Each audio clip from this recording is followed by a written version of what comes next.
সকলকে নমস্কার। এই মুহূর্তে আমাদের সঙ্গে স্টুডিও উপস্থিত আছেন বিশিষ্ট সুরকার, গীতিকার, গায়ক এবং সঙ্গীত প্রযোজক তমগ্নবাবু। তা তমগ্নবাবু, আপনাকে নমস্কার। আমরা সকলেই তমগ্নবাবুকে কম বেশি আমরা প্রত্যেকেই চিনি, কারণ তাকে চিনি না খুবই কম মানুষ রয়েছেন। আচ্ছা তমগ্নবাবু, আমরা আরেকটা গান শুনে নেবো আপনার কাছ থেকে। এই গানটা আমি আমার মাকে নিয়ে কম্পোজ করেছি। গানের কথা সুর আমার। তোমার হাত ধরে কত পথ হেঁটেছি মা, তোমার হাত ধরে কত পথ হেঁটেছি, তোমার স্মৃতিগুলো বুকে ধরে রেখেছি। তোমার হাত ধরে কত পথ হেঁটেছি, তোমার স্মৃতিগুলো বুকে ধরে রেখেছি।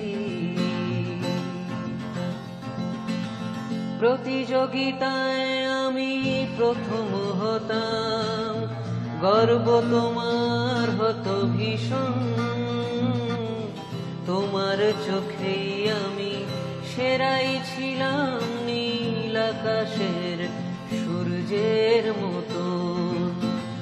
প্রতিযোগিতায় আমি প্রথম হতাম, গর্ব তোমার হতো ভীষণ,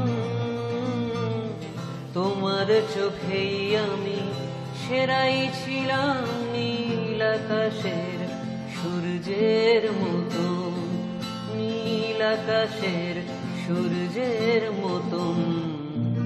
তোমার হাত ধরে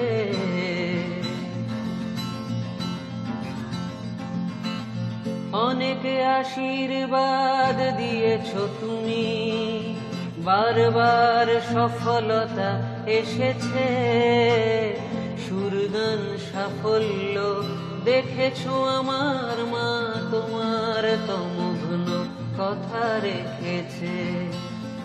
অনেক আশীর্বাদ দিয়েছ তুমি, বারবার সফলতা এসেছে, সুরগান সাফল্য দেখেছো আমার মা, তোমার তমগ্ন কথা রেখেছে, তোমার তমগ্ন কথা রেখেছে, তোমার হাত ধরে। খুব সুন্দর একটি গান শুনলাম আমরা। আশা করি এই সফলতা যেন আরো আসে, এই সফলতা যেন গগনচুম্বী হয়।